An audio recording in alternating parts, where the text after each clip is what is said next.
Hello student, আজকে আমরা শিখতে যাচ্ছি আই থিংক অফ দিয়ে কোন কোন সেন্টেন্স গুলো তৈরি করা যায়। এর অর্থ হচ্ছে আমি ভাবছি। যেমন আমি স্কুলে যাব বলে ভাবছি, আমি আজকে খেলবো বলে ভাবছি, আমি বই পড়বো বলে ভাবছি। এরকম কতগুলো সেন্টেন্স কোনো কিছু ভাবছি বোঝালে যে স্ট্রাকচারটা হবে সেটা হচ্ছে, আমরা একটু বোর্ডের দিকে তাকাই। আই থিংক অফ, আমি ভাবছি, এটার অর্থ আমরা যে সেন্টেন্সটা তৈরি করবো সেটা হচ্ছে আই থিংক অফ প্লাস ভার্বের সাথে আইএনজি যোগ করতে হবে, মানে ভার্বের প্রেজেন্ট ফর্মের সাথে আইএনজি প্লাস এক্সটেনশন তোমার ইচ্ছা মতো। তো এখানে আমরা একটা সেন্টেন্স লিখছি, আমি সেখানে যাব বলে ভাবছি। তাহলে আমি ভাবছি এখানে আছে এবং আমি যাব, সেটার ক্ষেত্রে আমরা ব্যবহার করতে পারি আই থিংক অফ গোয়িং। গো অর্থ কি? যাওয়া। তাহলে যাব এটা হচ্ছে, তাহলে আমি লিখি আই থিংক অফ, আমরা অফের পরে ভার্বের সাথে আইএনজি, এর অর্থটা হয়ে দাঁড়াবে যাচ্ছি, মানে ভাবছি। তাহলে I think of going there, সেখানে ইংরেজিটা কি হবে?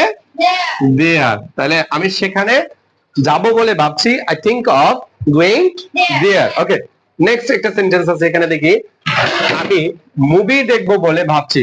মুভি বা সিনেমা যেটা বলো, বা আমরা যেটাকে বলি টেলিভিশনে ছবি দেখা, ওই মুভিটা আর কি। আমি মুভি দেখবো বলে ভাবছি। তাহলে আই থিংক অফ, এখন কোনো কিছুর মাধ্যমে যদি দেখা হয় সেটা কিন্তু সি বা লুক হবে না, সেটা কি হবে? ওয়াচ হবে। কি হবে? ওয়াচ। তাহলে আমরা ওয়াচের সাথে কি দিব? ওয়াচিং। তাহলে কি হলো? Watching movie. আচ্ছা, এখানে মুভিজ বা মুভি যেটা হোক না কেন। আচ্ছা, তারপরে তাহলে আমরা লিখলাম কি I think of watching movies, okay, বা মুভি। আমি কোরআন পড়বো বলে ভাবছি, আমি কোরআন পড়বো বলে, তাহলে এটা কি হতে পারে? I think of. আমাদের প্রথম রুলস হচ্ছে কি আই থিংক অফ। এখন কোরআন পড়া বা আবৃত্তি করা বা রিসাইটেশন, যেটাকে আমরা বলি রিসাইটেশন, এটা কিন্তু রিড হবে না। কি হবে কোরআন পড়ার সময়? রিসাইটেশন।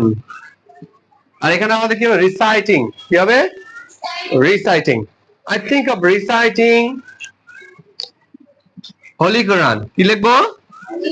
কোরআন যেহেতু পবিত্র, এই জন্য এটাকে আমরা কি দেব? হোলি কোরআন। ওকে, তাহলে I think of reciting holy Quran, right? তাহলে আমি কোরআন পড়বো বলে ভাবছি। আমি একটি বাইক কিনবো বলে ভাবছি, যেটাকে আমরা বলি যে মোটর সাইকেল, সেটাকে আমরা কি বলি?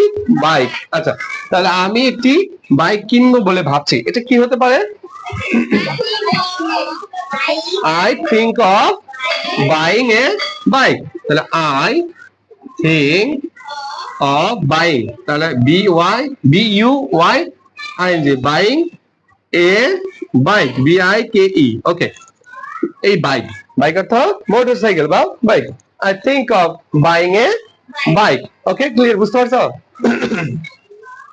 এবার তোমাদের কাছে প্রশ্ন হচ্ছে, আমি ইংরেজি শিখবো বলে ভাবছি, এটার ইংরেজি কি হবে? Okay, I think of learning English. তাহলে আমরা এটা লিখে ফেলি, I think of learning English, right?